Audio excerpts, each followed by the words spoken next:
तो hello everyone, स्वागत है आपका आज की इस क्लास में जहां हम आज बात करेंगे आप सबके फेवरेट चैप्टर का नाम है हाउ डू ऑर्गेनिज्म रिप्रोड्यूस। इस चैप्टर को पढ़ेंगे आज। बड़ा शानदार चैप्टर है, अपनी बायो का सबसे इंटरेस्टिंग चैप्टर है। सारा चैप्टर बढ़िया है वैसे तो, मेरे को सब चैप्टर बढ़िया लगते हैं, बट सबसे इंटरेस्टिंग चैप्टर जो है आप सबका भी फेवरेट चैप्टर है, मुझे पता है। तो उस चैप्टर के बारे में बात करेंगे, बहुत सारी बातें करेंगे, इसमें सब चीज़ें पढ़ेंगे। Asexual reproduction, sexual reproduction, plants के अंदर, ह्यूमन के अंदर, रिप्रोडक्टिव हेल्थ, कॉन्ट्रासेप्शन मेथड, इन सब चीज़ों की बात करेंगे। और आज की क्लास स्पेशल और भी है क्योंकि आज मैं आपको जितने भी टॉपिक पढ़ाऊंगा यहाँ पर, उन सब टॉपिक के साथ में बताता जाऊंगा आपको कि कौन कौन सा टॉपिक कौन कौन से बोर्ड के एग्जाम में कौन से ईयर में आया हुआ है। तो आज की क्लास में स्पेशल होने वाला है। हर टॉपिक के साथ में आपको बताऊंगा कि ये इस ईयर में क्वेश्चन आया हुआ है, इसका इस ईयर में इसका क्वेश्चन आया हुआ है, इस ईयर में इस क्वेश्चन का आया हुआ है, हर टॉपिक के साथ में, ताकि आपको पता रहे कि देखो कौन से ईयर में कौन से क्वेश्चन आ रखे हैं, तो अपने को क्या क्या पढ़ना है क्या नहीं पढ़ना है। बात समझ में आ गई? करें स्टार्ट, चलें भाई शुरू करते हैं। चैप्टर का नाम क्या है भैया? How do organism reproduce. चलें, चलो भाई चलो। तो सबसे पहले बात करते हैं भैया रिप्रोडक्शन क्या होता है। भैया रिप्रोडक्शन क्या होता है? देखो, it is defined as the biological process. It is defined as the biological process in which an organism gives rise to young one similar to itself. ऐसी बायोलॉजिकल प्रोसेस जिसके अंदर, ये वर्ड्स कट तो नहीं रहे ना, दिख रहे हैं बराबर? ठीक, मुझे लग रहा है उसमें शायद कट रहे थोड़े से। तो एक बायोलॉजिकल प्रोसेस जिसके अंदर जो ऑर्गेनिज्म होते हैं वो अपने ही जैसे ऑर्गेनिज्म और डेवलप करते हैं और बनाते हैं, नए नए पैदा करते हैं। इस प्रोसेस को अपन रिप्रोडक्शन बोलते हैं। एडवांटेज ऑफ रिप्रोडक्शन, अब इसके एडवांटेज कैसे, ये है ना, एडवांटेज के मैं अलग से इसके पॉइंट्स लिखने वाला था, लेकिन उस टाइप के अंदर ना पीपीटी बनाते टाइम पे मिक्सअप हो गया, तो ये यहाँ से इसके नीचे की पॉइंट लिखना, पॉइंट 1 2 3 3 पॉइंट है इसके। रिप्रोडक्शन के एडवांटेज क्या है भैया? रिप्रोडक्शन क्यों जरूरी है, क्यों होना चाहिए रिप्रोडक्शन? ठीक है, तो फर्स्ट पॉइंट है आपके, point number 1, reproduction ensure continuity of a particular species on earth. Reproduction है, इस वजह से कंटिन्यूटी बनी हुई है। इंसान हजारों साल पहले, लाखों साल पहले होते थे और आज भी होते हैं। कॉकरोचेस लाखों साल पहले होते थे, आज भी होते हैं। वो कंटिन्यूटी अभी बनी हुई है, क्यों? रिप्रोडक्शन की वजह से। अगर रिप्रोडक्शन नहीं होता तो क्या वो अभी भी अपने ऐसे इंसान होते? क्या नहीं होते? तो पहला रीजन तो ये हो गया। सेकेंड रीजन क्या है? पॉइंट नंबर 2, पॉइंट डाल देता हूँ, पॉइंट नंबर 3 का है, ये पॉइंट नंबर 3, इनको सब पॉइंट्स में लिखना है ना। It creates genetic variation which leads to stability. सबसे इंपॉर्टेंट पॉइंट है, क्या होता है भैया? जेनेटिक वेरिएशन आते हैं। वेरिएशन का मतलब क्या हुआ कि देखो, जब रिप्रोडक्शन होता है तो आपके जो डीएनए होते हैं वो नेक्स्ट जनरेशन के अंदर ट्रांसफर होते हैं। उन डीएनए में लगभग सब सेम चीज़ होती है, कुछ चीज़ें डिफरेंट होती है, वो वेरिएशन पैदा करती है, अलग बना देती है। क्या बना देती है? अलग बना देती है। और वेरिएशन बड़ा ज़रूरी है। ज़रूरी क्यों है वेरिएशन? तो it helps in evolution of species. इस वेरिएशन से ही इवोल्यूशन होता है। जैसे कि सबसे बढ़िया एग्जाम्पल जिराफ का एग्जाम्पल है। जिराफ साउथ अफ्रीका में रहते हैं, वो पहले उनकी गर्दन इतनी लंबी होती नहीं थी, बट वहाँ पर जो ऐसा कहते हैं कि प्लांट्स जो थे उनकी हाइट जो है बहुत लंबी होती गई, बाद में धीरे धीरे टाइम के साथ में छोटे प्लांट्स बचे नहीं, प्लांट खत्म हो गए, तो फिर उनको वो पत्ते खाने के लिए, अपना पेट भरने के लिए उनको गर्दन लंबी करनी पड़ती थी। तो अगर वो वेरिएशन नहीं होता उनकी पीढ़ियों के साथ में, उनकी जनरेशन के साथ में, वो इवोल्यूशन नहीं होता, तो वो हमेशा ऐसे ही रहते, खत्म हो जाते, भूखे मर के मर जाते। पर वो धीरे धीरे अगली पीढ़ियों में उनके डीएनए में चेंज होता रहा, हल्का हल्का सा, वो वेरिएशन आता रहा, और फिर वो उनकी गर्दन लंबी होती गई और आज वो आराम से मस्त सर्वाइव कर रहे हैं। ऐसे इंसानों में भी होता है। तो इंसानों के अंदर भी वेरिएशन होता है। जैसे कि पहले अपने पूरे शरीर पे बड़े बाल होते थे, क्योंकि अपन जंगल में रहते थे, ठीक है, तो वहाँ पे हीट से, कोल्ड से बचाने में भी काम आता था, जंगली जानवरों को डराने में भी काम आता था। तो ये सब चीज़ें होती थी। अब अपन यहाँ आ गए धरती पे, आई मीन टू से, मतलब शहरों में आ गए अपन। अब शहरों में आ गए हैं तो अपने को जरूरत पड़ती नहीं है, तो ये वेरिएशन आया है ना, तो अपन इवोल्व हुए। पहले अपने यहाँ के दांत होते थे, है ना, ये जो इंसिजर्स है ना, थोड़े बड़े होते थे। जैसे कि आपके नॉन वेजिटेरियन एनिमल्स होते हैं, जैसे शेर, चीता, कुत्ता, उनके इंसिजर्स के दांत, इंसिजर होते हैं, ये थोड़े लंबे होते हैं, वैम्पायर जैसे। अपने नहीं होते, अपने जरूरत नहीं पड़ती इसलिए। तो ये सब चेंजेस कैसे आते हैं? ये सब वेरिएशन की वजह से आते हैं। इस टॉपिक के बारे में, इससे जो अगला चैप्टर है ना अपना, वो हेरिडिटी वाला, उसमें अपन डिटेल में बात करेंगे। लेकिन उस इवोल्यूशन के लिए, उस वेरिएशन के लिए सबसे इंपॉर्टेंट क्या है? रिप्रोडक्शन। और ऐसे कह सकते हैं अपन रिप्रोडक्शन इंपॉर्टेंट क्यों है, इस इवोल्यूशन के लिए इंपॉर्टेंट है। अगर रिप्रोडक्शन नहीं होगा तो क्या इवोल्यूशन होगा, क्या नहीं होगा, जैसे है वैसे वैसे ही रहेंगे, इवोल्व होते रहना चाहिए। और समझ में कि बड़ा इंपॉर्टेंट टॉपिक है, याद रखना, समझना इसको। आगे चलते हैं। अब चाल बात कर रहे हैं अपन, रिप्रोडक्शन दो टाइप का होता है। कितने टाइप का होता है, दो टाइप का होता है। और ये 2018 में क्वेश्चन आपके सीबीएसई बोर्ड में आया हुआ है। दो टाइप का आपके, मैं बताया ना, बताऊंगा आपको हर टॉपिक में, बताऊंगा ये वो कौन से ईयर में आया हुआ है। तो 2018 में आया हुआ है। दो टाइप के रिप्रोडक्शन होते हैं, असेक्सुअल रिप्रोडक्शन और सेक्सुअल रिप्रोडक्शन। पहले असेक्सुअल रिप्रोडक्शन के बारे में बात करेंगे, यहाँ तो हम डिफरेंस दोनों में करेंगे, फिर असेक्सुअल के बारे में डिटेल में पढ़ेंगे, फिर सेक्सुअल के बारे में डिटेल में पढ़ेंगे, ठीक है। तो पहला असेक्सुअल रिप्रोडक्शन होता है वन पेरेंट इज रिक्वायर्ड। इसमें एक ही पेरेंट चाहिए होता है। क्या चाहिए होता है, पेरेंट्स एक ही चाहिए होता है, दो नहीं चाहिए, मम्मी पापा दो नहीं चाहिए, एक ही से काम चल जाता है। सेक्सुअल रिप्रोडक्शन में टू पेरेंट्स आर इन्वॉल्व, इसमें दो पेरेंट्स लगते हैं। कितने पेरेंट्स लगते हैं भैया, इसमें दो पेरेंट्स जरूरत पड़ती है इसके अंदर, ठीक है। नो गैमेट फॉर्मेशन, कोई भी इसमें गैमेट नहीं बनता, गैमेट जो होता है वो नहीं बनता है। कोई भी ऐसा सेल नहीं बनता है जिसकी वजह से भी सेल डिवीजन होकर के नया इंडिविजुअल बनेगा, ऐसा नया सेल बनता नहीं है ऐसा कुछ, ठीक है। तो नया गेमेट, और गेमेट क्या होता है इस बारे में अपन जब बात करेंगे डिटेल में, जब अपन इनके डिटेल में पढ़ेंगे इंट्रोडक्शन तब बात करेंगे। पर इसमें कोई बनता नहीं, इसके अंदर गेमेट का फॉर्मेशन होता है, फर्टिलाइजेशन होता ही नहीं है। गेमेट का फॉर्मेशन होता है, फिर उससे फर्टिलाइजेशन होता है, फिर नया इंडिविजुअल बनता है। असेक्सुअल रिप्रोडक्शन ऐसा कुछ नहीं होता, सेक्सुअल रिप्रोडक्शन में ही होता है केवल ये। जाइगोट भी नहीं बनता इसके अंदर, जाइगोट भी क्या बनता है फिर आपके फर्टिलाइजेशन के बाद में जाइगोट बनता है, जब क्या कहते हैं उसको, गेमेट, जब क्या कहते हैं उसको, सेल है आपके सेक्स हार्मोन वाले जो सेक्स सेल हैं वो मिल जाते हैं, स्पर्म सेल या ओवरी वगैरह या ओव्यूल वगैरह मिल जाते हैं, तब जो फर्टिलाइजेशन होता है उसका जाइगोट बनता है। वो सेक्सुअल रिप्रोडक्शन में होता है, असेक्सुअल रिप्रोडक्शन में होता नहीं है। अभी आपको समझ में नहीं आ रहा कुछ भी कि जाइगोट क्या है क्या नहीं है, वो आपको जब तक खत्म होते समझ में आ जाएगा। किस जाइगोट की बात कर रहा हूँ मैं, किस फर्टिलाइजेशन की बात कर रहा हूँ, किस स्पर्म सेल की बात कर रहा हूँ, किस गेमेट की बात कर रहा हूँ, सब कुछ समझ जाओगे इस चैप्टर के खत्म होने से पहले। टेंशन नहीं लेनी, bro is here. Found in simple and lower organism, ये छोटे ऑर्गेनिज्म के अंदर होता है, यूनिसेल्युलर के अंदर होता है। कुछ बिल्कुल छोटे छोटे से कीड़े मकोड़े जो माइक्रो ऑर्गेनिज्म होते हैं, जिनको अपन उससे देखते हैं ना, बाइनोकुलर से नहीं, किससे देखते हैं वे, क्या होता है वो देखने वाला, याद नहीं आ रहा, माइक्रोस्कोप, बाइनोक्यूलर से देखेंगे। बाइनोक्यूलर से कैसे देख सकते हैं यार, माइक्रोस्कोप से देखते हैं ना, उस टाइप के ऑर्गेनिज्म होता है। और ये क्या होता है, found in complex and higher animal, complex और हायर, जैसे कि एनिमल्स हो गए, बाकी जितने अपने जो आप धरती पे मतलब पृथ्वी पे या आप किस अर्थ पे देखते हो आप, मैमल्स जो होते हैं उन सब में इससे होता है, इंसानों में यही होता है, प्लांट्स में भी यही होता है। Short period of time is required to complete the process, इस रिप्रोडक्शन की प्रोसेस को होने में कम टाइम लगता है। क्या करता है, कम टाइम लगता है। और इस रिप्रोडक्शन की प्रोसेस को होने में ज्यादा टाइम लगता है, अपने को टाइम बहुत ज्यादा लगता है ना, जब इंसानों को पता है आपको 9 महीने लगते हैं, अलग एनिमल्स में अलग अलग लगता है, बट असेक्सुअल रिप्रोडक्शन के अंदर टाइम कम लगता है। बात समझ में आ गई, चलें आगे, चलो भाई आगे। फिर बात कर रहे हैं अपन असेक्सुअल रिप्रोडक्शन की, 2018 में इसके बारे में क्वेश्चन आया था असेक्सुअल रिप्रोडक्शन का। Asexual reproduction takes place through fusion, fragmentation, regeneration, budding, vegetative propagation and spore formation. तो इन अलग अलग तरीकों से असेक्सुअल रिप्रोडक्शन हो सकता है। नाम याद रखना, fusion, fragmentation, regeneration, budding, vegetative propagation and spore formation. These modes of reproduction depends on the body design of organism. अब डिपेंड करता है कि वो किस टाइप का ऑर्गेनिज्म है, तो उस पे उस टाइप का इनमें से कोई एक रिप्रोडक्शन हो सकता है। अब इन सब के बारे में अपन डिटेल में बात करेंगे कि कौन कौन सा कैसे होता है, कि भैया ना ये रीजनरेशन कैसे होता है, फ्रेगमेंटेशन कैसे होता है, फ्यूजन कैसे होता है, इन सब के बारे में अपन पढ़ेंगे। सबसे पहले बात कर रहे हैं अपन फ्यूजन की। किसकी बात कर रहे हैं अपन, फ्यूजन की।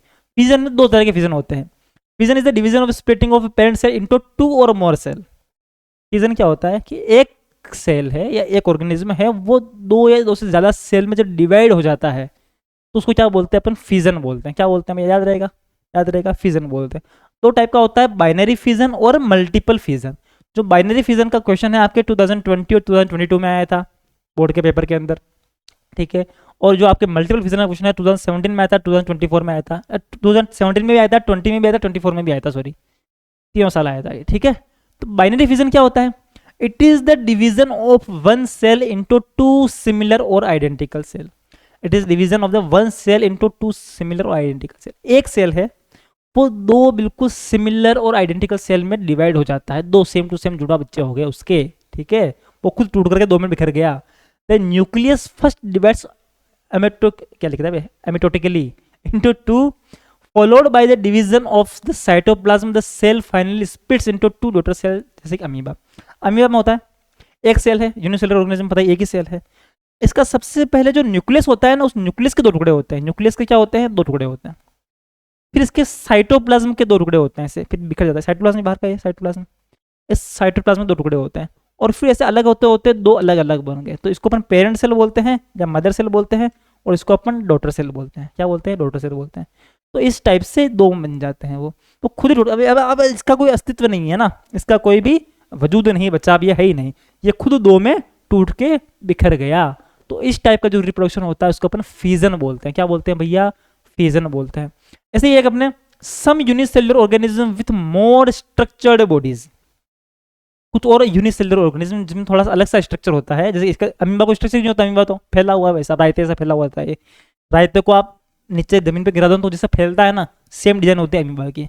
पर कुछ हो सकता है कि जो यूनिसेलुलर ऑर्गेनिज्म लेकिन उनका डिजाइन थोड़ा सा अलग सा हो, जैसे कि अपन बात कर रहे हैं इसकी, ठीक है, लेशमानिया। क्या नाम है इसका भी? लेशमानिया। Have a whip-like structure at one end of the cell in such organism. Reproduction through binary fission occurs in different orientation.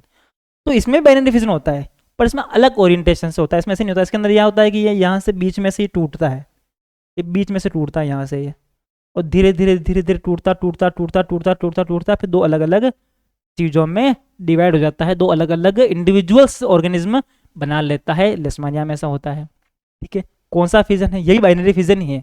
एक दो में बन गया तो वो बाइनरी फिजन ही होता है। बात कर रहे हैं अपन मल्टीपल फिजन की। क्या होता है भैया? In multiple fission many individuals are formed from single individual. इसमें तो क्या होता है कि एक टूट के दो में बनता है। बाइनरी फिजन में मतलब क्या होता है? एक टूट के दो में बन गया। मल्टीपल फिजन में ऐसा नहीं होता। मल्टीपल फिजन में जो एक है वो टूट के बहुत सारे बन जाते हैं। नाम से समझ में आ रहा है, बाइनरी मतलब कि दो बनते हैं, मल्टीपल मतलब बहुत सारे बन जाते हैं। From a single individual the nucleus divides repeatedly producing many nucleus and many daughter cell. जो न्यूक्लियस होता है वो बार बार डिवाइड होता रहता है और बहुत सारे न्यूक्लियस बन जाते हैं, बहुत सारे सेल बन जाते हैं और बहुत सारे डॉटर सेल बनते हैं, बहुत सारे और ऑर्गेनिज्म बन जाते हैं। इसका एग्जांपल है प्लाज्मोडियम। एग्जांपल याद रखना, प्लाज्मोडियम 3 बार आ चुका भी बोर्ड एग्जाम के अंदर, अपने ध्यान रखना है इसका। वो भी 2 बार आ रखा है तो वो भी आ सकता है। अपने को सारे पढ़ना अपने को। तो बात समझ में आ गई, फिजन समझ में आ गया। तो अगर एक पेरेंट सेल है वो टूट करके डॉटर सेल में चेंज होता है, 2 या 2 से ज्यादा, तो उसको अपन फिजन बोलते हैं। अगर वो 2 में हो रहा है तो बाइनरी से फिजन बोलेंगे, और 2 से ज्यादा में हो रहा है तो वो मल्टीपल फिजन हो गया। सिंपल सी बात है। एग्जांपल जरूर ध्यान रखना, इसका एमीबा हो गया, प्लेनेरिया हो गया, सॉरी लेशमानिया हो गया, इसका नाम क्या हो गया? प्लाज्मोडियम हो गया, ठीक है।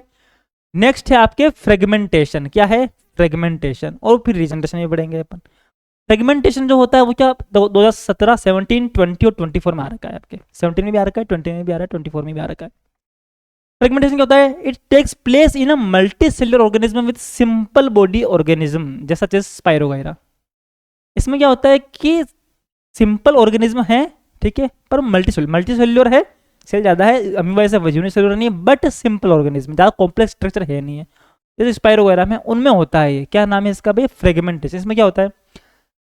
The body breaks up into 2 or more small pieces of fragments upon maturation. These fragments grow into new individual.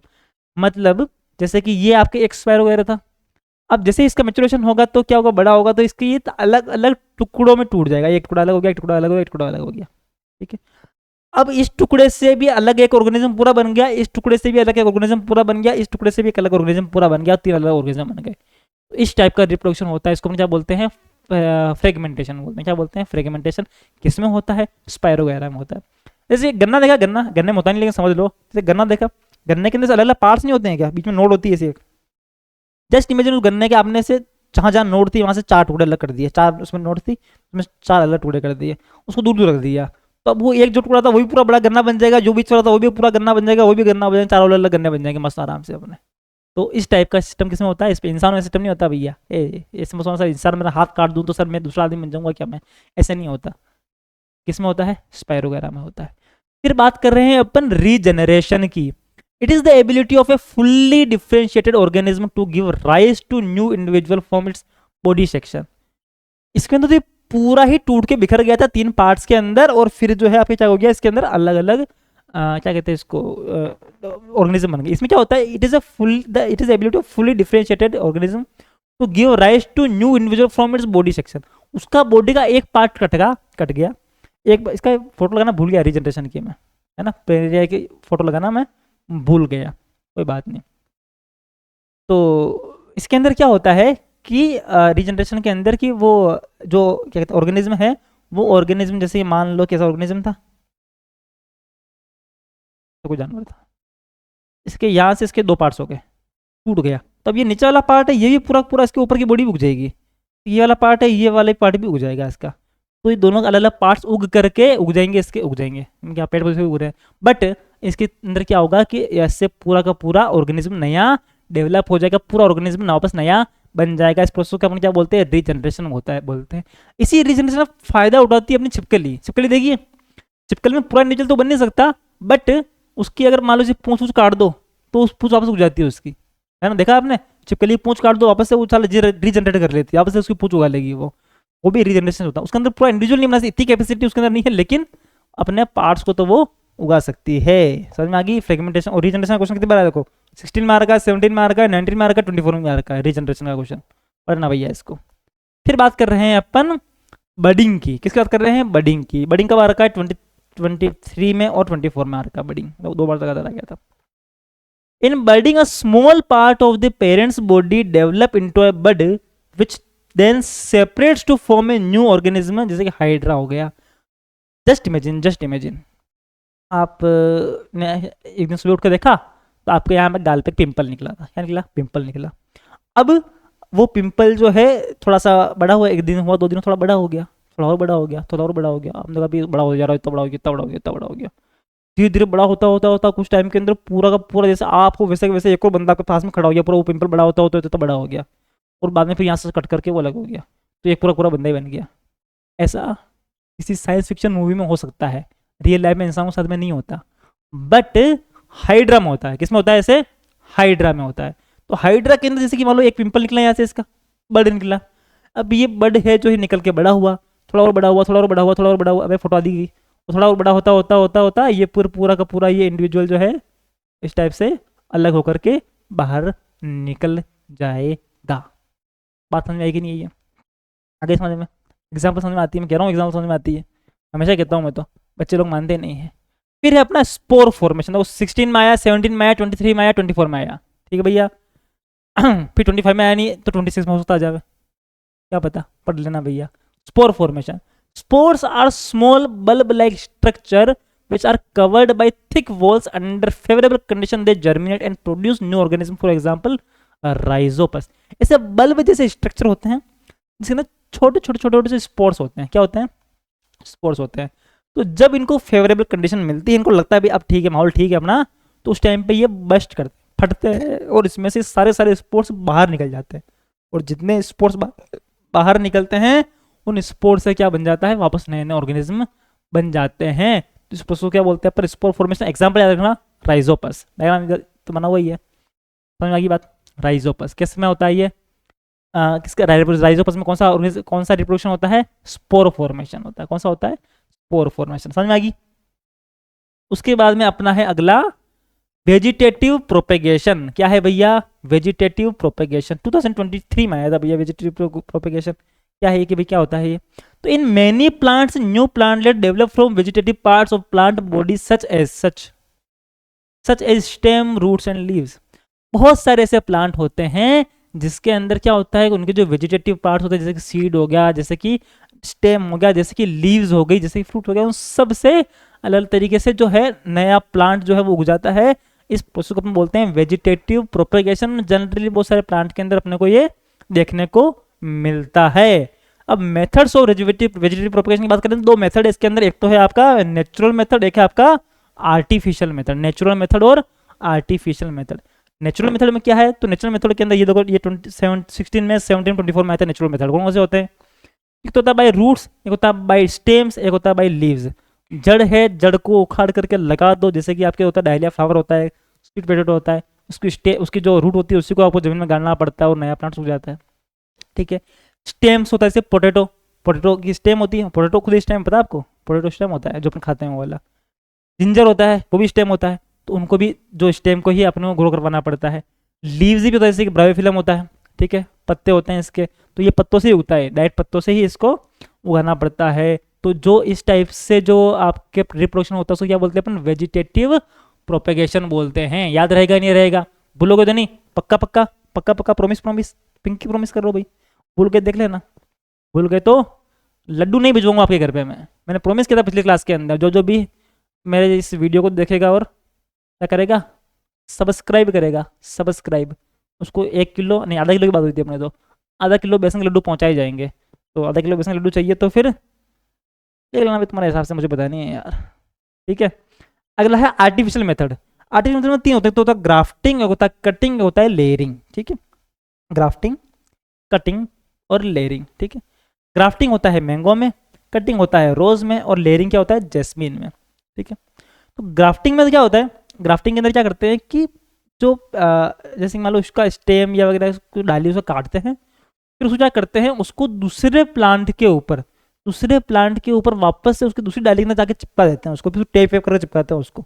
हम देखा होगा वैसे शॉर्ट्स में, वीडियो में देखा मैंने, ऐसे वो प्लांट को जाके फिर दूसरी टेप लगा चिपका देते हैं उसको जाकर के, उनके बीच में से खड्डा, जैसे दोनों को चीरा था, मान लो वो स्टेम था, उस स्टेम को यहाँ बीच में से चीरा, फिर दूसरा स्टेम लेके आए, उसको यहाँ से दोनों तरफ से काटा उसको, फिर इसके अंदर जाके इसको फिट कर दिया ऐसे, जो चारों तरफ से टेप लगा दी इसके, ये कर देते हैं इसको। तो इस टाइप से अपन करते हैं ग्राफ्टिंग। मैंगो में ऐसा होता है। कटिंग क्या होता है कि भाई उसकी जो डाली होती है या कुछ होता है, उसको डाली काट करके फिर ले जाते हैं दूसरी जगह पे लगा देते हैं उसको। ये होता है लेयरिंग। लेयरिंग में क्या करते हैं कि मान लो कि कोई प्लांट है ना, मान लो कि कोई प्लांट है, इसकी डाली है ये, अब मान लो डाली लंबी हो रही है, तो लंबी डाली को पकड़ेंगे और जो यहाँ पे आपकी जो ये मिट्टी थी ना, इस मिट्टी के नीचे गाड़ देंगे इसको, इस डाली को पकड़ के नीचे नीचे गाड़ देंगे, तो फिर यहाँ से वो पूरा पूरा वापस से ग्रो कर जाएगा। इस टाइप के प्रोसेस को अपन बोलते हैं लेयरिंग। जैसे जैस्मिन में होता है, किसमें होता है ये, जैस्मिन के अंदर होता है। तो ये तीनों आर्टिफिशियल मेथड है, ग्राफ्टिंग, कटिंग और लेयरिंग। बात समझ में आ गई, समझ में आ गई, चले आगे, चलो भाई आगे। फिर बात कर रहे हैं एक और इंपॉर्टेंट चीज, आपके एडवांटेज ऑफ वेजिटेटिव प्रोपेगेशन। क्या फायदे आपके, मतलब वेजिटेटिव प्रोपेगेशन क्यों कितना फायदेमंद होता है, जो आपके असेक्सुअल या सेक्सुअल रिप्रोडक्शन है उसके मुकाबले, या प्लांट्स में ज़्यादा सेक्सुअली होता है उसके मुकाबले। पहला, it is cheaper, easier and rapid process of multiplication of plant that growing plant from their seeds। भाई आप जैसे मान लो कि अभी अपन बात करेंगे सेक्सुअल रिप्रोडक्शन अगर वो प्लांट्स में हो रहा है तो उसमें टाइम लगता है, उसके अंदर पूरा प्रोसेस होता है, जर्मिनेशन होता है, फिर नया बीज बनता है, फिर बीज को आगे लगेगा कहीं पे, फिर नया पेड़ उगेगा, टाइम लगता है। इसमें डायरेक्ट आपने पेड़ कहीं पे उगाया हुआ है। जस्ट मैं आपसे क्वेश्चन पूछता हूँ मैं कि आप एक प्लांट को अपने आप उसके अंदर उसको होने दो आपके खेत के अंदर कि भाई एक पौधा है, अपने आप उसके अंदर वो रिप्रोडक्शन होगा, वो पत्ते वत्ते से कुछ गिरेंगे, नीचे गिरेंगे और उनमें से जो बीज निकलेगा फिर वो बीज जमीन में जाएगा और अपने आप उगेगा, उसमें ज़्यादा टाइम लगेगा, या आप खुद अपने हाथ से, है ना, वो पत्ते लगा दो, बीज लगा दो, या फिर क्या कहते हैं उसको, वो क्या कहते हैं उसको, सीड्स लगा दो, रूट्स लगा दो, उस टाइप से ज़्यादा जल्दी से ग्रो कर सकते हो। क्या करोगे प्रोसेस आप, दिखती बात है, अपन जो अपन खुद करेंगे जल्दी हो जाएगा काम, तो उसको वो है ना रैपिड प्रोसेस होता है, उसमें काम जल्दी होता है, उसमें धीरे नहीं होता, नेचुरली काम वो धीरे धीरे होता है। तो ये वेजिटेटिव प्रोपेगेशन से क्या होता है, काम जल्दी हो जाता है, सस्ता पड़ता है। Vegetative growing plants require less time to grow, time कम लगता है, and from fruit very fast then those produce from seeds. भाई जो सीड्स से जो बीज बड़ा होने वाला है उसके मुकाबले इसमें कम टाइम लगता है। एक तो बीज से पौधा लगाओगे वो ज़्यादा बढ़िया, ठीक है, या नर्सरी से इतना बड़ा पौधा लेकर जो 8 फीट का पहले से ही, वो ज़्यादा बढ़िया रहेगा आपके लिए, कौन सा बढ़िया रहेगा। तो नर्सरी से आप 8 फीट का पौधा लेकर जो पहले से ज़्यादा बढ़िया बेटर है ना, तो वो बढ़िया काम रहता है। क्यों, क्योंकि भाई वो पहले से 8 फीट उगा हुआ है। नए पौधे को लेके आओगे 5 साल तो बाहर निकलेगा, फिर उसका ध्यान रखो, कोई बकरी खाने के लिए ध्यान लगे तो अलग मैटर है, उसको ध्यान रखना पड़ता है। तो वो पहले से बड़ा लेके आओ पौधा लगा दो, वो ज़्यादा ईजी है। तो इसमें ये काम भी होता है। Such methods also make possible to the propagation of the plants such as banana, orange, rose and jasmine। अब कुछ ऐसे प्लांट्स होते हैं जिसके अंदर क्या होता है आपके जो सीड्स वगैरह होते नहीं हैं, तो क्या होता है कि इस टाइप के जो प्लांट्स होते हैं उसके अंदर क्या होता है, जो अपनी कैपेसिटी नहीं होती है, उनके सीड्स नहीं होती है, तो फिर उनका रिप्रोडक्शन कैसे करोगे, उनको पौधों कैसे लगाओगे, भाई केले केले खाएगा नहीं, ऐसा केले के बीज नहीं होता।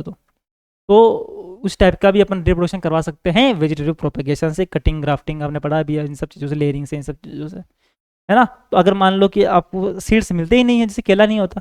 और आपको पता है कि अभी थोड़े दिन पहले मैं पढ़ रहा था कहीं पे कि दुनिया में भगवान को चढ़ाने वाले जो फल होते हैं उनमें से एक तो नारियल होता है और केला होता है। तो ऐसा क्यों होता है, ज़्यादातर भगवान के नारियल और केला ही क्यों चढ़ाया जाता है, दूसरे फ्रूट्स क्यों नहीं चढ़ाते हैं, किसी को पता है क्या? जिसको पता हो भाई आंसर लिखना टाइम स्टैम्प के साथ में, टाइम स्टैम्प लगा करके। मैं सबको बोलता हूँ टाइम स्टैम्प को लगाता नहीं है।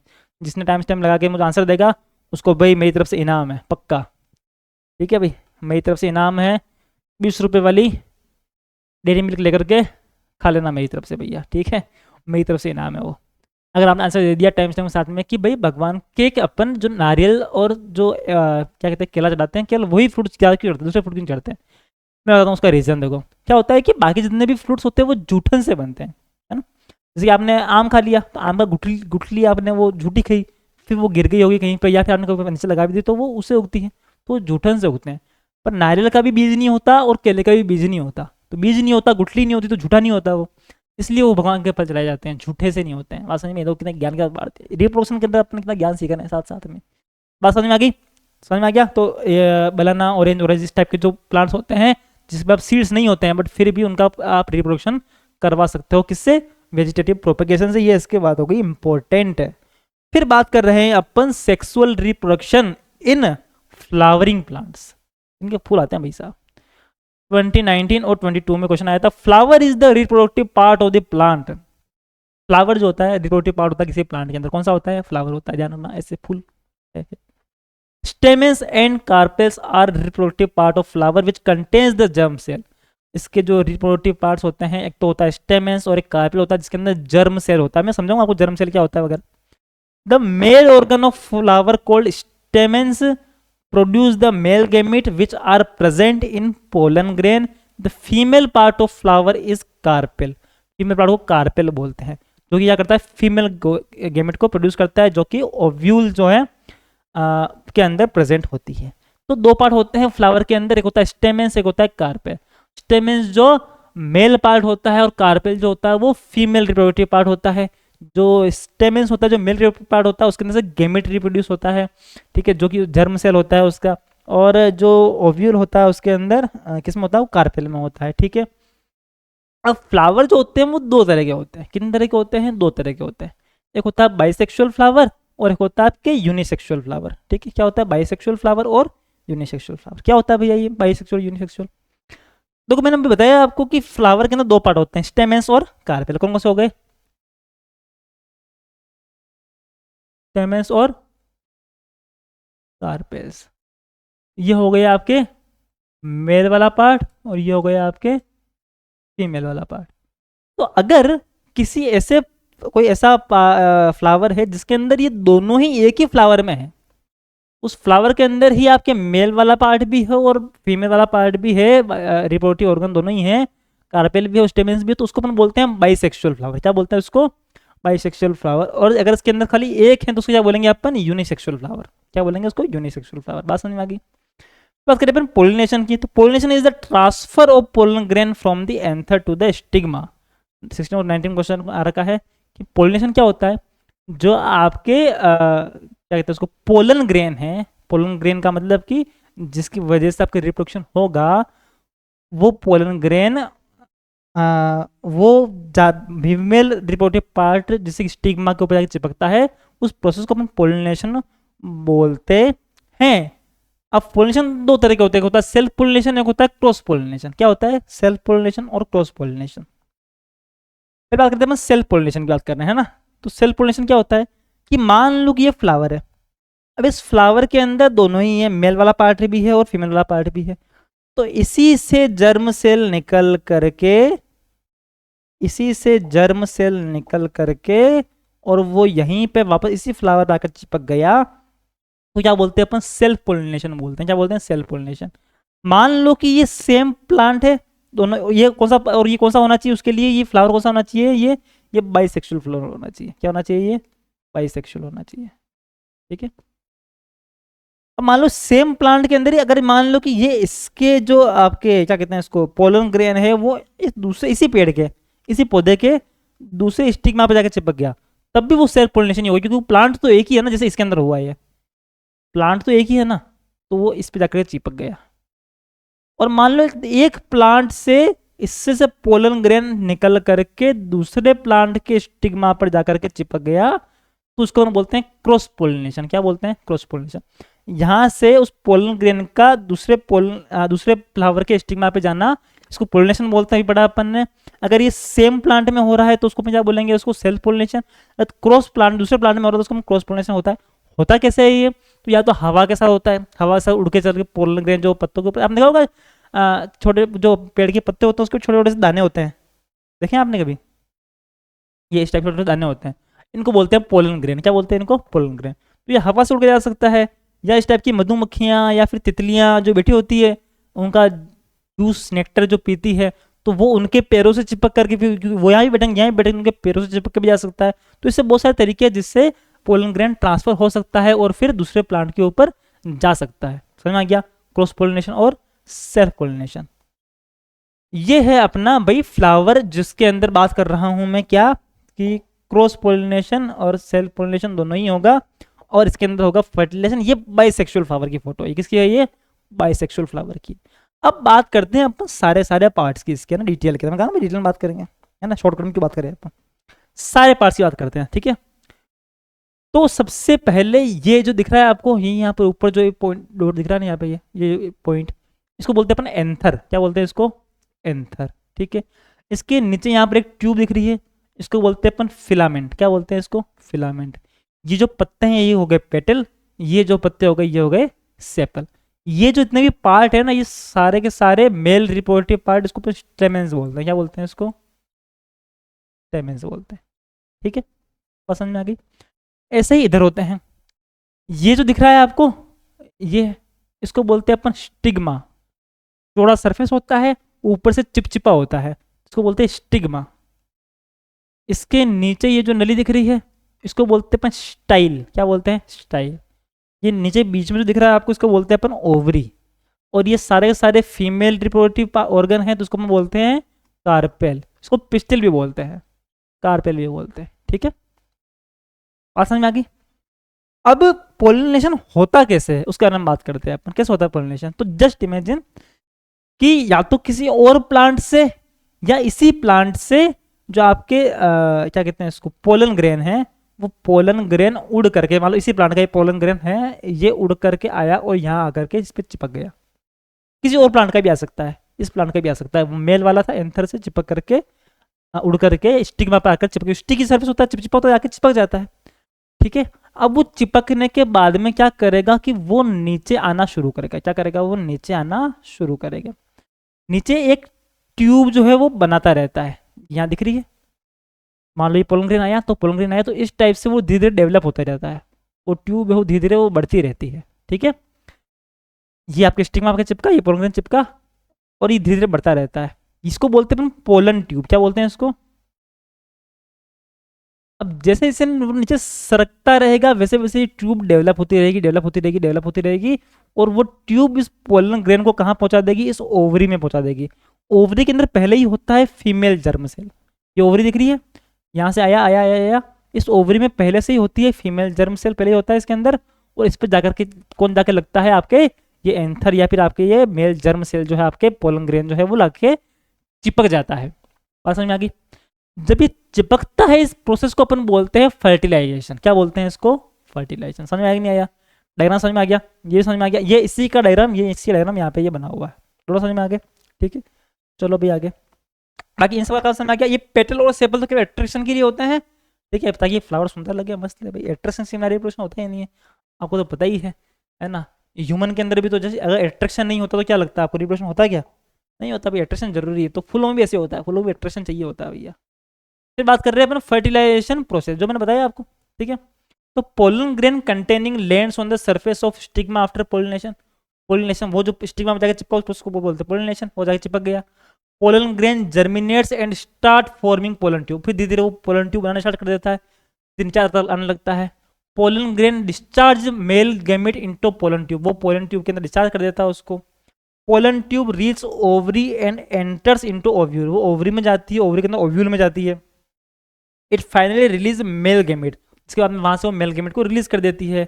Male gamete fuse with female gamete, इसको बोलते हैं अपन फर्टिलाइजेशन। इनसाइड ओव्यूल क्या बनता है, ये ओव्यूल के अंदर बताया मैंने भी आपको। एंड जाइगोट इज फॉर्म्ड, और क्या बनता है भैया, जाइगोट बनता है। जो फर्टिलाइजेशन के बाद में जो चीज बनती है दोनों के मिलने के बाद में उसको अपन जाइगोट बोलते हैं। क्या बोलते हैं, जाइगोट, याद रहेगा, भूलोगे तो नहीं। फर्टिलाइजेशन इज द प्रोसेस, यहाँ लिखा हुआ भी, process of fusion of male and female gamete to produce zygote, it occurs inside the ovary. और कहाँ होता है ये?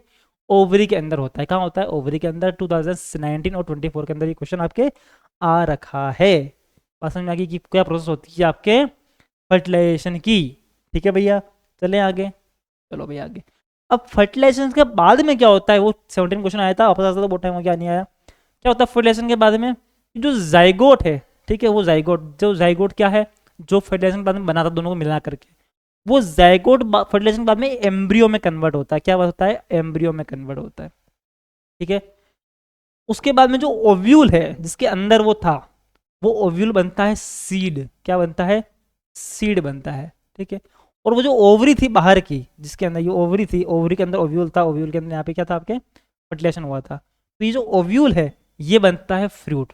इसलिए तो फ्रूट के अंदर सीड होते हैं, देखा आपने? आम के अंदर वो उसका बीज होता ही नहीं होता है, बोर के अंदर उसका बीज होता ही नहीं होता, हर फ्रूट्स के अंदर उसका सीड होता ही नहीं होता है। तो सीड के अंदर होता है वो ओव्यूल, जो वो ओवरी होती है, वही बाद में क्या होती है? फ्रूट में कन्वर्ट होती है। फिर जो उसके पत्ते होते हैं वो तो झड़ जाते हैं, नीचे गिर जाते हैं, और नया जो है वो फ्रूट है वो वहाँ पे लग जाता है। बस हम यही, इस टाइप से रिप्रोडक्शन होता है किसके अंदर? आपके फ्लावर वाले प्लांट्स के अंदर, फ्लावरिंग प्लांट्स के अंदर। ठीक है, उसके बाद बात कर रहे हैं अपन नेक्स्ट टॉपिक अपने इस चैप्टर का।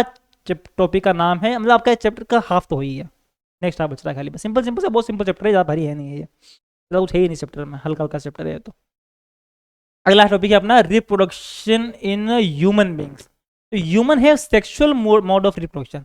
ह्यूमंस के अंदर सेक्सुअल मोड ऑफ रिप्रोडक्शन होता है। It needs sexual maturation which is the period of life in production of germ cell, जैसे कि फीमेल में ओवा होता है और मेल में स्पर्म होता है, स्टार्ट इन द बॉडी। तो मेल के अंदर सेक्सुअल रिप्रोडक्शन होता है, असेक्सुअल नहीं होता। ठीक है, और इसके अंदर इसको रिप्रोडक्शन होने के लिए, रिप्रोडक्टिव ऑर्गन को मैच्योर होने के लिए एक एज लगती है, और उस एज को बोलते हैं अपन सेक्सुअल मैच्योरेशन बोलते हैं, और उस एज को बोलते हैं अपन प्यूबर्टी बोलते हैं। क्या बोलते हैं उसको? प्यूबर्टी। तो प्यूबर्टी जो है वो आती है तब जाकर के वो इंडिविजुअली ऑर्गेनिज्म या फिर वो इंसान वो रिप्रोडक्शन करने के लायक बनता है। बात समझ में आ गई? क्या होता है प्यूबर्टी, क्या क्या चेंजेस आते हैं प्यूबर्टी के अंदर, उसके बारे में बात करते हैं अपन।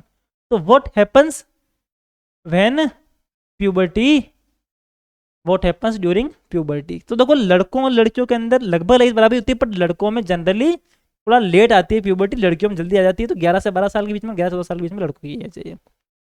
क्या चेंजेस आते हैं? तो एक तो होता है ग्रोथ स्पर्ट, लंबाई जो होती है ना वो बहुत ज़्यादा एकदम से लंबाई, हम देखा होगा, नोटिस किया होगा कि आपकी खुद की लंबाई या फिर आपके आसपास में बच्चों की लंबाई, वो जैसे ही मतलब कि 12-13 साल के होते हैं एकदम से उनकी लंबाई बढ़ने लग जाती है ना। 12 साल से पहले छोटे छोटे छोटे गुट्टे गुट्टे रहते हैं, इतने टेन ऐसे वो सब ऐसे चलाते रहते हैं, तो एकदम से लंबे हो जाते हैं, सीधे गर्दन लंबी करनी, बातें करनी पड़ती है। मेरी क्लास में बच्चे पढ़ते हैं, मैंने देखते देखते यूँ लंबे हो गए एकदम से मेरे से लंबे। तो प्यूबर्टी जैसे आती है तो अचानक से लंबाई बढ़ती है। ठीक है, लड़कों में फेशियल हेयर ग्रोथ होता है। ठीक है, वॉइस डीप हो जाती है, दाढ़ी मूछें आती है ना, बाल उगने लग जाते हैं दाढ़ी मूछों के ऊपर। और जो आपके क्या कहते हैं उसको, क्या कहते हैं इसको, आवाज़ थोड़ी भारी हो जाती है, आवाज़ डीप हो जाती है, मोटी हो जाती है। छोटे बच्चों की तरह, छोटे छोटे बच्चे होते हैं ना, उनकी आवाज़, लड़कों की आवाज़ लड़की की आवाज़ पता ही नहीं चलता, सेम आवाज़ रहती है। मैं खुद स्कूल में था ना, तो मेरी आवाज़ मतलब कि मेरी 9-10 तक भी आवाज़ बिल्कुल लड़कियों जैसी आवाज़ थी। मैं तो फ़ोन बात कर लेता था, किसी को होता था लड़की बात कर रही है आराम से, मैं तो दोस्तों से मजा ले लेता ऐसे करके, लड़की बन करके। तो ऐसे ही बड़ा किया मैंने। पर पर तो मतलब ये ऐसा क्यों, ऐसा क्या होता है कि फिर जब प्यूबर्टी होती है ना, तब आवाज़ जो होती है थोड़ी सी वो डीप हो जाती है। ठीक है, इसके अलावा लड़कियों के अंदर ब्रेस्ट डेवलपमेंट होता है, जो ब्रेस्ट की साइज़ होती है वो उसमें उभार आने लगता है। Increase in lean muscle mass, जो आपके मसल्स वगैरह होते हैं वो इंक्रीज होने लगते हैं। कब होने लगते हैं? प्यूबर्टी होने के बाद में। ठीक है, अंडर आर्म और pubic hair growth, underarm और प्यूबिक हेयर ग्रोथ होने लगती है, बाल आने लग जाते हैं उन जगह के ऊपर, जेंटल एरियाज के अंदर जो हेयर ग्रोथ होने लग जाती है। ठीक है, इसके अलावा क्या कहते हैं उसको, enlargement of genital first ejaculation, जो फर्स्ट बार स्पर्म का पेनिस से बाहर निकलना होता है उसको इजैकुलेशन बोलते हैं। फर्स्ट एजुकेशन होता है इसी एज के अंदर। और जो जेंटल एरियाज हैं या जो जेंटल पार्ट पेनिस है उसकी साइज जो है वो थोड़ी बड़ी होने लगती है। लड़कियों में क्या होता है, फर्स्ट पीरियड जो है वो आने स्टार्ट होने लग जाते हैं, और presence of vaginal discharge, vaginal discharge जो होने लगता है, और इंक्रीज इन फैट मास, जो क्या कहते हैं थाइज के, और क्या कहते हैं उसके जो वहाँ पे जो फैट है वो थोड़ा बढ़ने लगता है वहाँ पर। तो इस टाइप के इस एज के अंदर आने के बाद, प्यूबर्टी आने के बाद में डेवलपमेंट बॉडी के अंदर आने लगते हैं। कुछ इमोशनल चेंजेस भी होते हैं, जैसे कि मूड स्विंग्स होते हैं, बहुत ज़्यादा सेंसिटिव हो जाते हैं, feeling self conscious about physical tension, मतलब बाबा काश देखा होगा हमने इस एज के अंदर वैसा 2 मिनट भी काश देख के जाते हैं, हम जाते हैं वैसा आपका मस्त लग रहा हूँ। लड़के लड़कियाँ सब ऐसे ही होते हैं, है ना, बार बार स्टोरी लगाते हैं, स्टोरी बहुत चेक करते हैं कितने देखी किसने नहीं देखी है, तो ये सब चीज़ें भी चेंजेस में आती है। फीलिंग डिफरेंटली अबाउट पेयर्स, और उसके अलावा आप एक दूसरे को देख करके वो भी होता है, पता है आपको, अट्रैक्शन रिट्रेक्शन वगैरह वो सब चीज़ें भी होती है। स्नैप चलाने लग जाते हैं, इंस्टा चलाने लग जाते हैं, तो वो सब चीज़ें भी होती है। वो हार्मोन चेंज होते हैं, हार्मोन्स वाले चैप्टर में मैंने बात करी थी, क्योंकि इसी प्यूबर्टी जब हिट होती है तो क्या कहते हैं उसको, टेस्टोस्टेरोन, एजोस्टेरोन, प्रोजेस्टेरोन, ये सब जो आपके हार्मोन्स हैं ये भी सिक्रेट होने लग जाते हैं, तो उस वजह से हार्मोन वाले चेंज भी आते हैं, तो ये सब चीज़ें होती हैं। ठीक है, तो ये बात समझ में आ गई प्यूबर्टी के अंदर क्या चेंज आते हैं। उसके बाद में बात करते हैं अपन मेल रिप्रोडक्टिव सिस्टम की। 2017 में आ रखा है, 23 में आ रखा है, 24 में आ रखा है। ठीक है, the male reproductive system consist of organs that produce and transport the male germ cell और गैमेट। मेल जर्म सेल को प्रोड्यूस करना और उसको ट्रांसफर कराना किसका काम होता है, मेल रिप्रोडक्टिव सिस्टम का। Male hormones, testosterone and the organs which facilitate the discharge of male germ cell into the female reproductive system of fertilization। तो इसके अंदर ही आपका स्पर्म सेल जो बनता है, जो मेल जर्म सेल होता है वो बनता है, और उसके बाद में फिर उसको डिस्चार्ज किया जाता है फीमेल रिप्रोडक्टिव सिस्टम के अंदर। ये कुछ कुछ पार्ट्स होते हैं, उसके बारे में बात करेंगे अपन डिटेल के अंदर। तो सबसे पहला जो पार्ट होता है उसकी बात करेंगे अपन टेस्टीज। क्या है टेस्टीज? टेस्टीज होती है वो स्क्रोटम के अंदर होती है। कहाँ होती है? स्क्रोटम के अंदर। डायग्राम देख लिया, यहाँ बात करते हैं अपन।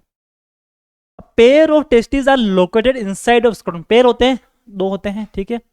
Scrotum which is present outside the abdominal cavity. तो आपकी देखो बॉडी के बाहर होते हैं ये टेस्टीज, जो होती है बॉडी के बाहर। क्यों होती है? Scrotum has a relatively 2 degree Celsius lower temperature needed for the production of sperm. Sperm के प्रोडक्शन के लिए थोड़ा उसके अंदर जो टेम्परेचर है वो आपकी नॉर्मल बॉडी से कम होना चाहिए, इस वजह से उसको बॉडी के बाहर है वो स्क्रोटम जो है वो। क्या हो गया? Scrotum the external sac that holds and protect the testis. Hold करती है और करती है regulating their temperature for sperm production, और स्पर्म प्रोडक्शन के लिए टेम्परेचर जो है वो थोड़ा मेंटेन रखती है। ठीक है, क्या काम हो गए भाई टेस्टिस के? क्या काम हो गए? 2023 में आया था ये। पहला हो गया produce male germ cell, sperms are formed. है तो इस मेल जर्म सेल कौन सा? स्पर्म है, स्पर्म बनता है यहाँ पे। ठीक है भैया। Testis release male sex hormone testosterone. इसके अलावा जो अपना सेक्स हार्मोन है अपने पहला चैप्टर में पढ़ा था, तो टेस्टोस्टेरोन है, टेस्टोस्टेरोन ये भी यहीं पे बनता है। ठीक है, इसके जब हम होता है रेगुलेट प्रोडक्शन ऑफ स्पर्म, तो स्पर्म के जो प्रोडक्शन है उसको रेगुलेट करता है, और ब्रिंग चेंजेस एट प्यूबर्टी। और प्यूबर्टी में जो चेंज आते हैं वो भी इसी हार्मोन की वजह से होते हैं, किसी वजह से टेस्टोस्टेरोन की वजह से, तो इसी से चेंज होते हैं। और स्पर्म का जो प्रोडक्शन है वो भी इसी से कम होता है, किसकी वजह से? टेस्टिस की वजह से। समझ में आ गया? टेस्टिस कहाँ है? स्क्रोटम के अंदर। फिर आपके वास डिफरेंस क्या है? वास डिफरेंस दिख रही है, ये ट्यूब जैसा स्ट्रक्चर दिख रहा है, इसका बारे में बात करते हैं आप। Vas deferens, it passes sperm from testis towards the urethra. Urethra में लेके जाती है, कहाँ पर? कौन लेके जाता है? Vas deferens. यूरेथ्रा क्या होता है? It is a common passage for both sperm and urine. Urethra आपने उस चैप्टर में पढ़ रखा है, एक्सक्रीशन के अंदर, लाइफ प्रोसेस के अंदर यूरेथ्रा पढ़ा था, है ना, उसमें पढ़ा था अपना। यूरिन उसमें आगे इकट्ठा होता है यूरेथ्रा में। It is a common passage for both sperm and urine. It's outer covering is called penis. इसके जो आउटर कवरिंग है इसको अपन बोलते हैं पेनिस। क्या बोलते हैं? पेनिस। ठीक है, it is like a fibre muscular long tube which travel through penis. तो एक फाइबर मस्कुलर लॉन्ग ट्यूब होती है जो क्या होती है आपके पेनिस में से निकलती है, पेनिस के बीच में होती है, जिसमें से क्या होता है? यूरिन भी निकलता है बाहर और स्पर्म भी निकलता है बाहर। फोटो दिखाऊंगा यूरेथ्रा की, फोटो दिखाता हूँ आपको। ठीक है, ये रहा यूरेथ्रा। तो ये वास्ट डिफरेंस से जो ट्यूब है ये कहाँ जा रही है? आपके यूरेथ्रा के बीच में। ये ब्लेडर हो गया, इसका तो यूरिन इकट्ठा करना है काम है। यूरेट्रस में से यूरिन आता है आपके कहाँ से? किडनी में से। उसके अलावा बीच में 2 चीजें और दिख रही है आपको, ये दिख रहा है प्रोस्टेट ग्लैंड दिख रहा है ये, और एक दिख रहा है ये सेनिवल वेसल, और दिख रहा है प्रोस्टेट ग्लैंड। इनके क्या काम होते हैं? ये देखो दिख रहा है, यहाँ से भी स्पर्म निकला, स्पर्म बन के गया, स्पर्म बन के गया, इधर गया, इधर गया, बीच में इन्हें कुछ चीज जुड़ गई, फिर बाद में यहाँ पे ये यूरेथ्रा के बाहर निकलता है। इनके क्या काम होते हैं? प्रोस्टेट ग्लैंड के और सेमिनल वेसल के क्या काम होते हैं वो अपन देखते हैं। कहाँ गया? कहाँ गया? हाँ, तो seminal vessel and prostate glands are associated gland which add their secretion to the sperm. इनमें से कुछ लिक्विड, कुछ एंजाइम्स सेक्रेट होते हैं जो कि स्पर्म को जाके मिलते हैं। This fluid provide nourishment to sperm and make their transport easy तो क्या करते हैं, उसको एक तो नोरिशमेंट प्रोवाइड करवाते हैं, और क्या होता है उसको एनर्जी प्रोवाइड करवाते हैं ताकि वो आगे जा सके, इतना आगे तक ट्रेवल कर सके वो, ठीक है। और उसके अलावा वहाँ पे क्या कहते हैं, ओवरी में जब जाएंगे ये, तो वहाँ पे क्या होता है कि बैक्टीरियाज वगैरह से जो है ये उसको बचा सके, तो उस हिसाब से उसको तैयार रेडी करके भेजते हैं। कौन भेजते हैं, ये एसोसिएटेड ग्लैंड जो भी हो, सेमिनल वेसल और पोस्टेरियर ग्लैंड, ठीक है। Make their transport easy sperm along with secretion of glands from semen. तो स्पर्म के अंदर जब ये सब लिक्विड मिल जाते हैं, तब जो लिक्विड बनता है उस लिक्विड को अपन क्या बोलते हैं, अपन उसको सीमन बोलते हैं। क्या बोलते हैं उसको, सीमन बोलते हैं, याद रखेगी, ठीक है, भूलोगे तो नहीं, पक्का पक्का। चलो भाई आगे, चलो आगे।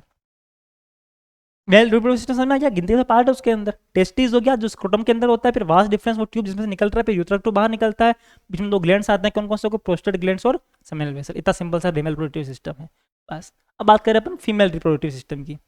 The female reproductive system includes the organ that produce the female germ cell. इसमें से फीमेल जर्म सेल बनने वाला तो आपका ऑर्गन होता है। Provide site for fertilisation, fertilisation इसी में होता है, और gametes and development of the embryo into new, और उस पर एम्ब्रियो जो है यही बनता है, नया इंडिविजुअल भी फीमेल रिप्रोडक्टिव सिस्टम के अंदर ही बनता है। क्या क्या पार्ट होते हैं उसके बारे में बात करते हैं। सबसे पहले बात करते हैं अपन ओवरी, 2017 में क्वेश्चन आया था इसका, फोटो दिखाता हूँ पहले, देखो आपको ये जैसा दिख रही है आपको, ये एक ये रही, एक ये रही, तो ऐसे पेयर में होती है, दो ओवरीज होती है। कितनी होती है, दो ओवरीज होती है। क्या काम होता है उसके बारे में बात करते हैं अपन। A pair of ovaries located in both sides of the abdomen. They are the site where the female germ cell और eggs are produced. जो फीमेल जर्म सेल, इसको अपन एग सेल भी बोलते हैं, वो कहाँ बनती है, वो ओवरी में बनती है। मेल जर्म सेल उसमें कहाँ बन रहा था, टेस्टिस में बन रहा था, ये कहाँ बनती है, ओवरी में बनती है, ठीक है। हाँ, और eggs are produced at the times of birth. The girl has thousands of immature eggs present in the ovaries at the onset of the puberty. Some of these eggs are start maturing. The ovary also produce the secretes a female sex hormone, estrogen and progesterone. तो मेरी बात सुनो, जब किसी लड़की का जन्म होता है तो उस टाइम पे उसके अंदर थाउजेंड्स ऑफ एक्सेल होते हैं, लेकिन जब वो मैच्योर होती है, जब उसमें प्यूबर्टी आती है, तब उसमें से कुछ जो एक्सेल होते हैं वो जा करके रेडी होते हैं, तैयार होते हैं, किसके लिए, फर्टिलाइजेशन के लिए, ठीक है भैया, ठीक है भैया। वो मैच्योर होते हैं। और इसके अलावा इसका एक काम हो गया, एक तो ये फीमेल एक्सेल बनाना है, उसके अलावा दो एक काम हो गया, जो दो हार्मोन है आपके, कौन से हार्मोन है, एक तो आपके ये एस्ट्रोजन और प्रोजेस्टेरोन जो हार्मोन है, ये भी ये प्रोड्यूस करती है, जो भी वो उसमें प्यूबर्टी में जो चेंज आते हैं वो इसी हार्मोन की वजह से आते हैं। बस समझ में आ गई, चलें आगे। फिर ये ओविडक्ट और फेलोपियन ट्यूब, ओविडक्ट भी बोलते हैं, फेलोपियन ट्यूब भी देखते हैं, कहाँ गई भी, ये रही, ये यहाँ ओवरी से निकल करके ये ट्यूब आ रही है, और यहाँ की मिल रही है, यहाँ से भी ये ट्यूब निकल के आ रही है, यहाँ की मिल रही है, ओविडक्ट और फेलोपियन ट्यूब। क्या काम होता है भैया इसका, it receive the egg produce by the ovary. जो ओवरी से जो एग प्रोड्यूस हुआ है, जो ओवरी से एग आ रहा है, वो इसमें आके मिलता है, and transfer it to uterus. तो फिर कहाँ जाता है वो, यूट्रस में जाता है। यूट्रस कहाँ होता है भाई, यूट्रस बीच में होता है, कहाँ होता है, फोटो दिखाता हूँ, बिना फोटो समझ में नहीं आता, एकदम मुझे इस पेज में फोटो रखनी चाहिए ना यार, तो जल्दी समझ में आता है आपको, है ना। वो फोटो इस पर ट्रांसफर नहीं हुई, ये बीच में है ना, ये यूट्रस है, ये दिख रहा है यूट्रस। तो यहाँ से वो एक बन करके, और फिर यहाँ से इसके अंदर क्या कहते हैं, फेलोपियन ट्यूब में होता हुआ यूट्रस में आता है। कहाँ आता है, यूट्रस में आता है, ठीक है भाई। The resulting cell formed by the fusion of a male gamete and female gamete is a fertilized ovum or fertilized egg. The zygote undergoes multiple division to form embryo. क्या होता है कि जब फ्यूजन होता है, जब उसके अंदर आपके मेल जर्म से स्पर्म आता है, तो फिर बाद में वो आगे आता, वो फेलोपियन ट्यूब में होता कहाँ पर आता है आपके, क्या कहते हैं उसको, फेलोपियन ट्यूब में फर्टिलाइजेशन होता है, उसके बाद में वो आपके यूट्रस में आता है। कहाँ आता है, वो यूट्रस के अंदर आता है, जहाँ क्या बनता है, आपके जाइकोट बनता है, और बाद में क्या बनता है, वो एम्ब्रियो बनता है। फिर बात कर रहे हैं अपन यूट्रस की, क्या बात कर रहे हैं अपन, यूट्रस की। यूट्रस इसको वोम भी बोलते हैं अपन, है ना। It is a bag like structure where the development of the foetus takes place. जो फीटस है, जो बच्चा होता है छोटा सा, वो वहीं पे डेवलप होता है। कहाँ डेवलप होता है, वो वोम के अंदर या यूट्रस के अंदर। The uterus opens into A vagina through the cervix. Cervix जो है उसका आउटर पार्ट होता है, और क्या गेट होता है, एक तरह से दरवाजा होता है, ठीक है, जो कि वजाइना से जोड़ता है उसको। The embryo moves down to reach the uterus. जो एम्ब्रियो है वो कहाँ आता है भाई, आपके यूट्रस के अंदर आता है। कहाँ से आता है, फेलोपियन ट्यूब से यहाँ पे आया है। Embryo is the stage of development between the zygote and the newly formed spring. Embryo क्या है भाई, आपके न्यूली फॉर्म्ड स्प्रिंग और जाइगोट के बीच की वाली जो उसकी पोजीशन है, उसको क्या बोलते हैं अपने, एम्ब्रियो बोलते हैं उसको। The embedded of the embryo is the thick inner lining of the uterus is called implantation. उसको यहाँ पे यूट्रस में आने की बात, आने को अपन इम्प्लांटेशन बोलते हैं। वापस समझाऊँ तो वो डायग्राम के साथ ज़्यादा समझ में आएगा आपको, है ना। तो जस्ट इमेजिन कि ये आपके यहाँ पर ओवरी के अंदर एक बना हुआ था, ठीक है, एक बना हुआ था, ठीक है। अब क्या होगा कि ये यहाँ से मेल स्पर्म सेल आया, मेल स्पर्म सेल आकर के फिर यहाँ पे फेलोपियन ट्यूब में जाकर के इस ओवरी के अंदर जो आपके एक सेल उससे जाकर टकराएगा और यहाँ पर फिर होगा फर्टिलाइजेशन। क्या होगा? फर्टिलाइजेशन। अब फर्टिलाइजेशन हो गया तब फिर ये क्या बनता है? ये आपके जाइगोट बनता है। क्या बनता है? जाइगोट। फर्टिलाइजेशन के बाद में जो नई चीज बनती है वो जाइगोट होती है। फिर इसमें सेल डिवीजन स्टार्ट होता है, एक सेल से फिर 2 सेल बनेंगे, 2 सेल से 4 सेल बनेंगे, ऐसे सेल डिवीजन जो है वो ऐसे स्टार्ट हो जाता है और अलग अलग सेल डिवीजन होता रहता है। फिर वो फेलोपियन ट्यूब में होता होता है यूट्रस में पहुंचता है। कहाँ पहुंचता है? यूट्रस में। और फिर यूट्रस की वॉल के ऊपर जाकर के चिपक जाता है। क्या चिपक जाता है? आपके ये जाइगोट जो था वो। फिर बाद में वो बनता है एम्ब्रियो और फिर एम्ब्रियो से बनता है वो फीटस। कहाँ? फिर वो यहीं रहता है, वो 9 महीने तक कहाँ रहता है? वो यूट्रस के अंदर ही होता है। बात समझ में आ गया? कोई दिक्कत, कोई दिक्कत परेशानी नहीं है ना? डायग्राम समझ में आ गया ना सब? चलो अभी आगे चलो। उसके बाद में 2024 में क्वेश्चन आया हुआ है कि what happen when the egg is not fertilised. But अगर जो एग है वो फर्टिलाइज नहीं हुआ तब क्या होता है? मतलब जैसे मान लो एक तो यहाँ पे था बट इसको स्पर्म सेल मिला ही नहीं, तब क्या होता है? देखो मेरी बात सुनो। तो हर महीने जो ये एक दोनों ओवरी के अंदर एक सेल बनते हैं, ठीक है। अब वो इंतजार करते हैं कि स्पर्म आएगा, फर्टिलाइजेशन होगा, बट ऐसा होता ही नहीं कि हमेशा स्पर्म सेल आएगा और फर्टिलाइजेशन होगा। तब क्या होता है कि ये जो आपके स्पर्म सेल है, मतलब स्पर्म सेल का एक सेल है, ये तो यहीं पे था, अब ये तो खत्म हो जाएगा क्योंकि भाई वो तो आया ही नहीं। पर यहाँ पर जो यूट्रस के अंदर जो वॉल है ना, ये वॉल ये अपना आपको रेडी रखती है कि महीना हो गया भैया, तो मतलब कि वो आपके स्पर्म सेल है वो आने वाला है। मतलब इस फर्टिलाइजेशन के बाद में मेरे पास में जो जाइगोट है वो आने वाला है, एम्ब्रियो बन के आने वाला है। तो वो आने के लिए ये अपनी जो वॉल है ना उसको रेडी कर लेती है। कैसे रेडी कर लेती है? तो ये उसको थिक स्पंज जैसा बना लेती है, जिसमें से ब्लड जो है वो निकलता रहता है, ताकि उसको फिर वो जब आके यहाँ पे चिपकेगा आपके वो एम्ब्रियो, तो उसको वो न्यूट्रिशन मिलने चाहिए, उसको पूरा सामान मिलना चाहिए खाने पीने, तभी तो डेवलप होगा ढंग से, उसको एनर्जी मिलनी चाहिए। तो उसके लिए पूरी वॉल को रेडी कर लेती है ब्लड से, ठीक है। पर इसमें फर्टिलाइजेशन तो हुआ ही नहीं। अगर फर्टिलाइजेशन होगा ही नहीं तो वो ज़ायगोट बन के आगे आएगा ही नहीं। जब नहीं आता है तब वो ब्लड जो है फिर वापस से बाहर निकलता है, जिसको अपन मेंस्ट्रुएशन बोलते हैं। क्या बोलते हैं भैया? मेंस्ट्रुएशन बोलते हैं। तो an egg is released by the ovary every month in anticipation of it getting fertilised, ठीक है। फर्टिलाइजेशन होगा इस वजह से इंतजार के अंदर वो ओवरी रेडी रहती है भाई, और ठीक है। In case of egg does not get fertilise it can survive for only a day. तो अगर मान लो कि वो फर्टिलाइजेशन नहीं हुआ तो केवल एक दिन जिंदा रहता है। वो कितना दिन रहता है? एक दिन जिंदा रहता है। Similar to the ovary releasing an egg every month the uterus to prepare itself. तो जैसे ओवरी के अंदर एक सेल रेडी बैठा था, अब वो तो एक दिन में सेल रह गया, तो वैसे कि वैसे ही आपके जो यूट्रस है वो भी तैयार रहता है by creating a thick and spongy lining in order to provide nourishment to the embryo. उस एम्ब्रियो को नोरिशमेंट प्रोवाइड करवाने के लिए। When the fertilization does not occur, this lining too is not required and this lining and the egg is shed as a blood and mucus through the vagina, और फिर वो vagina से बाहर निकल जाता है। This called menstruation.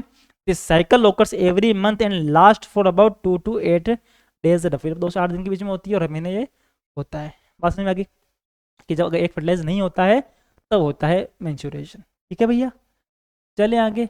फिर हम बात करना है अपने रिप्रोडक्टिव हेल्थ की, ठीक है।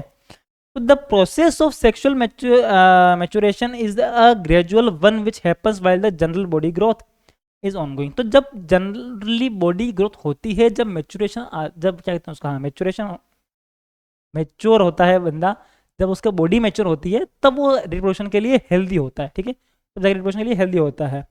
Sexual maturation does not prepare a young person to be sexually active or get married and bear children and bring them up. Reproductive health deals with all the aspects connected, concerned a healthy and safe sexual practice. तो जो sexual intercourse होता है वो healthy कैसे हो? अब जैसे कोई मान लो ऐसा होता है बहुत सी जगह पे 15-16 साल का जो लड़का है, 14-15 साल की लड़की है, शादी हो जाती है, बहुत सारी शादी भी नहीं हुई तो रिलेशनशिप में आ जाते हैं। अब वो सेक्सुअल इंटरकोर्स भी कर लेते हैं, बट वो उनके लिए ना मेंटली हेल्दी है ना वो उनके लिए फिजिकली हेल्दी है। तो ये बहुत बड़ी समस्या है। तो अपने इंडिया में तो ही ये बाहर के देशों में ज़्यादा समस्या आई है।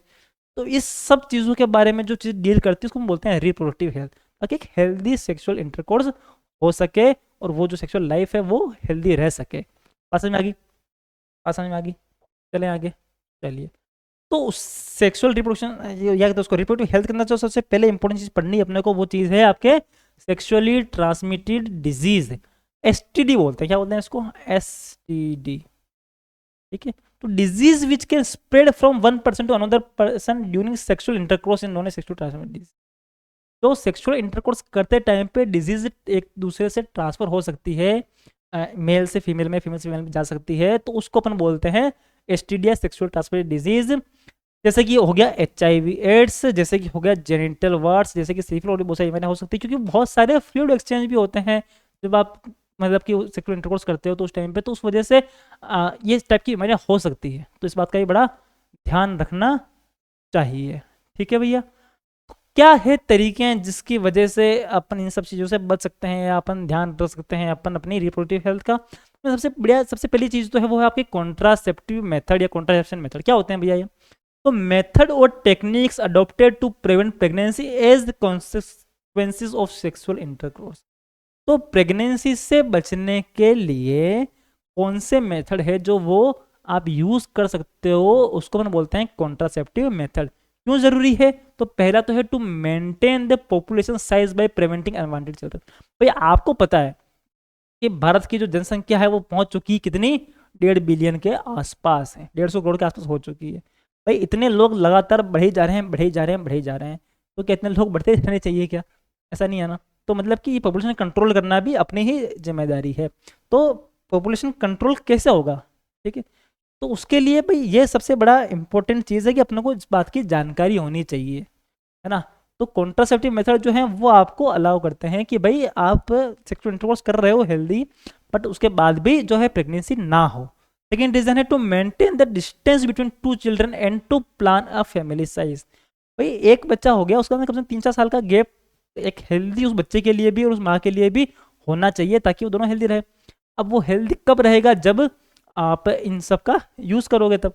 थर्ड है to prevent sexual transmitted disease. इसके अलावा जो अपने पढ़ी एसटीडी, उससे भी बचने के लिए वो भी बड़ा जरूरी है। ठीक है, कौन से मेथड होते हैं? तो सबसे पहला मेथड है आपका मैकेनिकल और बैरियर मेथड। 2022-23 में क्वेश्चन आपके एग्जाम में आ रखा है। तो पहला है आपके फिजिकल डिवाइसेस लाइक कॉन्डोम्स, जो मेल और फीमेल दोनों के लिए आते हैं। ठीक है, डायफ्राम्स आते हैं फीमेल्स के लिए। Are example of the method. These works by preventing the mating of sperm and ovum, or barrier methods prevent the transmission of sexual transmitted disease by preventing the intermixing of body fluids. सबसे best method है ना, अगर कोई आपके इन contraceptive method में सबसे best method है आपका ये बैरियर मेथड या मैकेनिकल मेथड। देखो सबसे मेरी बात सुनो कि प्रेगनेंसी हुई कैसे? कि जब स्पर्म सेल आपके एग सेल से जाके मिलेगा, फर्टिलाइज होगा, बट किसी तरीके से आप उस स्पर्म सेल को वहां जाने से ही रोक दो, रास्ते में कुछ लगा दो, तो क्या होगा भाई? रुक जाएगा। तो फिर क्या होगा? रिप्रोडक्शन होगा ही नहीं, तो मतलब कि प्रेगनेंसी होगी ही नहीं। तो उसके लिए सबसे बढ़िया तरीका कौन सा है आपका? ये तरीका है, जिसके अंदर अपन दो तरह दोनों आते हैं, मेल कोंडोम आता है, फीमेल कोंडोम आता है, जो कि क्या करता है? उस स्पर्म को आगे जाने से रोक देता है, मीटिंग नहीं होने देता। उसके अलावा इसका एक और फायदा ये है कि भाई इससे बॉडी फ्लूइड कोई मिक्स नहीं होते हैं, तो उससे जो एसटीडीज है उनके फैलने का खतरा भी इसमें कम हो जाता है। तो एसटीडी भी नहीं फैलती है, कोई इसका नुकसान नहीं है, इसके सारे फायदे। सबसे बेस्ट मेथड तो यही। पर और ही मेथड है, कौन से मेथड है उसके बारे में बात कर लेते हैं अपन। लाइक केमिकल मेथड 2022 और 23 में आया था क्वेश्चन ये आपका, कि these include oral pills and vaginal pills. कुछ पिल्स आती है जिनका यूज कर सकते हो, गोलियां आती है। This pills contain certain hormone which works in the following ways to prevent the production of ovum. उन गोलियां लोगे तो ओवम का प्रोडक्शन ही नहीं होगा, एग सेल उसका प्रोडक्शन ही नहीं होगा, वो रुक जाएगा। किल स्पर्म सेल, या फिर जो स्पर्म सेल आया उसको सल्टा दो भाई साहब, स्पर्म सेल आया उसको वहीं पे सल्टाने का काम पहले कर लिया आपने। प्रिवेंट इम्प्लांटेशन, या आपने उस टाइप दे लेकिन जो इम्प्लांटेशन होगा ही नहीं, ये भी कर सकते हो आप। दीज मेथड्स हैव सर्टेन, लेकिन इनके साइड इफेक्ट है, क्योंकि भाई ये पिल्स है और ये इस टाइप के आपके हॉर्मोन्स को कंट्रोल कर रही है, उनको नुकसान पहुंचा रही है, तो इस टाइप के जो तरीके होते हैं ये आपके हेल्थ के लिए सही नहीं होते हैं। तो और उसके अलावा it can not prevent transmission of STDs, क्योंकि इसमें बॉडी फ्लूइड तो मिक्स होंगे, तो एसटीडी कोई भी नहीं रोक सकती। ठीक है, बट ये एक तरीका है। ठीक है, बट इसको ज़्यादातर कोई भी डॉक्टर जो है इसकी सलाह देते नहीं है। इसके अलावा एक होता है आईयूसीडीज होता है। आईयूसीडीज क्या होते हैं भैया? तो क्या कहते हैं इसको? Inter uterine contraceptive devices. कुछ डिवाइस होते हैं जैसे कि कॉपर टी होता है, ठीक है, और inter uterine contraceptive device IUCD. जैसे कौन से कॉपर टी क्या होता है?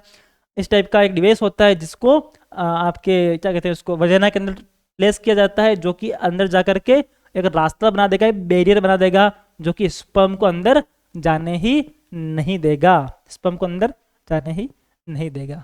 ठीक है, तो ये भी तरीका है प्रॉपर्टी, ये भी यूज़ किया जा सकता है। उसके अलावा और एक और मेथड है सर्जिकल मेथड, जो कि अपने इंडिया में वाइडली यूज होता है, ज़्यादातर यूज होता है ना। Another method is the surgical one, जैसे कि ये कौन सा हो गया आपके मस्केटरी इन मेल्स एंड ट्यूबेक्टोनोमी, जो कि होता है आपके फीमेल के अंदर। क्या करते हैं इसके अंदर कि आपके यहाँ पे ये जो आपके क्या कहते हैं इसको, टेस्टिस के अंदर आपके सेल, आपके स्पर्म सेल बना था, उसके बाद में वो कहाँ जा रहा था, यूरेथ्रम जा रहा था। तो बीच में जब क्या वास्ट डिफरेंस है, यहाँ से इसको कट कर देते हैं। क्या कर देते हैं, वास्ट डिफरेंस को कट करके टाइट कर देते हैं, बांध देते हैं उसको। तो स्पर्म जो है वो यहाँ से बनेगा पर वो आगे जा ही नहीं पाएगा। या ऐसा कर सकते हैं कि फेलोपियन ट्यूब को कट, फीमेल में भी होता है ये, फीमेल के अंदर भी कर सकते हैं। जनरली इंडिया में फीमेल में बहुत ज़्यादा होता है, बीच में एक बार मेल में भी हुआ था, एक टाइम पर चला था उस टाइम कुछ माहौल, तो मेल में भी हो सकता है, फीमेल में भी होता है। फीमेल में क्या करते हैं, यहाँ से फेलोपियन ट्यूब को कट कर देते हैं, तो यहाँ से अगर एक्सेल बनेगा भी सही, तो स्पर्म भी आगे जा नहीं पाएगा, एक्सेल भी आगे जा नहीं पाएगा, तो उनका मीटिंग फेडरेशन का भी होगा ही नहीं।